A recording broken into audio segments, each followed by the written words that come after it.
안녕하십니까. 마지사랑병원의 변재영 원장입니다. 오늘은 손가락에 생기는 병 중에 하나인 방아쇠 수지에 대해서 잠깐 설명을 좀 드리려고 합니다. 방아쇠 수지가 어떤 병인가 좀 설명을 먼저 드릴 거고요. 진단하는 과정과 치료 과정을 좀 설명을 좀 드릴까 합니다.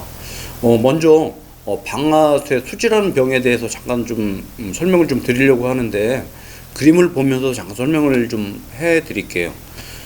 지금 보시는 그림이 방아쇠 수지를 설명하기 위한 모식도가 되는데, 지금 좌측 그림과 우측 그림에 똑같이 이렇게 심줄이 부어서 이렇게 굵어져 있는 것을 볼 수가 있거든요. 엄지손가락은 마디가 하나이기 때문에 마디를 구부리는 힘줄이 하나가 있고요. 두 번째부터 다섯 번째까지는 마디가 두 개가 있지 않습니까? 끝마디가 있고 중간마디가 있는데, 각각의 마디를 구부리는 힘줄이 두 개씩 있게 되는데, 이 힘줄들은 그냥 움직이는 것이 아니고 아주 얇은 막으로 형성된 터널을 통과하면서 움직이게 되거든요. 그렇기 때문에 우리가 이게 손가락을 구부릴 때도 힘줄들이 이 바깥쪽으로 이렇게 튀어나오지 않는 그런 역할을 하는 것이 힘줄을 싸고 있는 막이 되겠습니다. 그걸 우리가 이제 풀이라는 영어 용어를 쓰기도 하는데요. 심줄이 염증이 생겨서 부어졌는데 이 심줄이 터널을 통과를 잘 하지 못하는 병이 방아쇠 수지가 되겠습니다. 이런 방아쇠 수지가 발생이 되면은 몇 가지 그 증상이 나타날 수가 있는데, 가장 이제 대표적인 것은 아침에 일어나서 이제 손가락을 움직이려고 하는데 이게 잘 안 펴져서 반대편 손가락으로 억지로 펴야 되는 경우도 있고, 낮에 일을 많이 하거나 무리를 하게 되면은 이게 손가락이 잘 안 구부러지거나 구부러졌다가 잘 안 펴지는 경우도 있고요. 이런 경우에는 반대편 손가락으로 펴야지 되는 경우도 있는데, 이때 뚝 하는 느낌이나 소리가 난다는 분들도 있습니다. 또 한 가지는 아주 이제 오래되거나 심한 분들은 이 손바닥 쪽으로 마디 있는데 뭐가 만져진다는 분들도 있고요. 혹같이 아니면 결절같이 뭐가 이렇게 튀어나오는 분들도 있는데, 이런 것들이 다 방아쇠 수지의 증상이나 소견이 되겠습니다. 대부분 방아쇠 수지는 진찰이나 환자 이게 그 소견을 들어보면은 어느 정도 진단이 되는데, 가장 정확한 검사는 초음파 검사를 이용하면은 검사가 되겠고요. 지금 잠깐 동영상을 보여드릴 텐데요. 지금 보시는 것은 방아쇠 수지가 있는 분의 그 초음파 영상이 되는데, 지금 움직이는 부위가 힘줄 부위가 되겠고, 일부분은 지금 굵어져 있는 부위가 있거든요.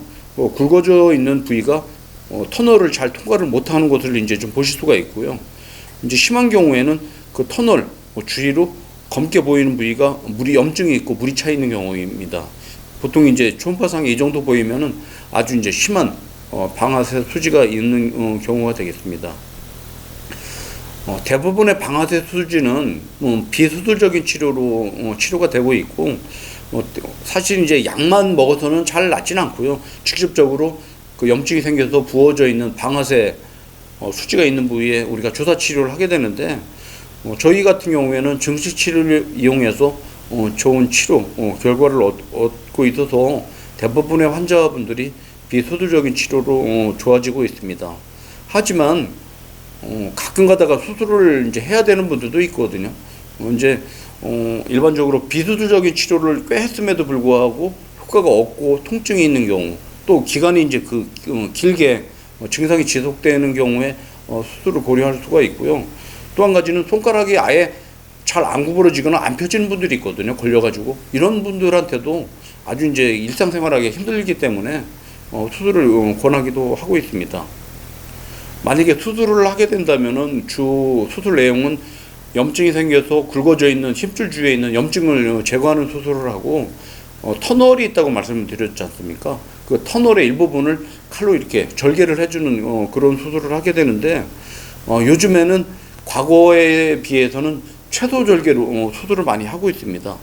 지금 그림에서 보시는 바와 같이 과거에 이렇게 왼쪽 그림과 같이 절개를 많이 해서 했다면은 요즘에는 최소 절개로 한 1cm에서 한 1.5cm 정도 되는 최소 절개를 하고 있고요.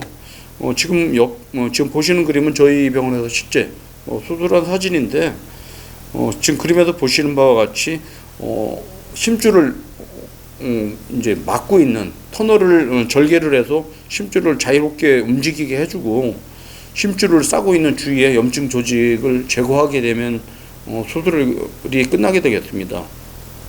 사실 수술 자체는 뭐 이렇게 어렵거나 시간이 오래 걸리는 수술은 아닌데 다만 이제 절개를 하고 다시 봉합을 해야 되기 때문에 그 봉합한 부위에 한동안 이제 물이 닿으면 좀 안 되거든요. 상처가 아물어야 되니까.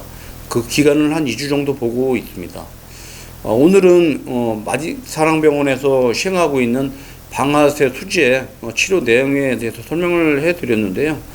저희 병원에서는 최소 절개를 하기 때문에 흉터도 적고 후유증도 적고 회복도 빠른 장점이 있고요.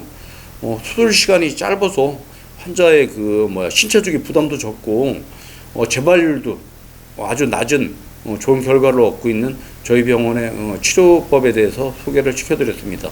감사합니다.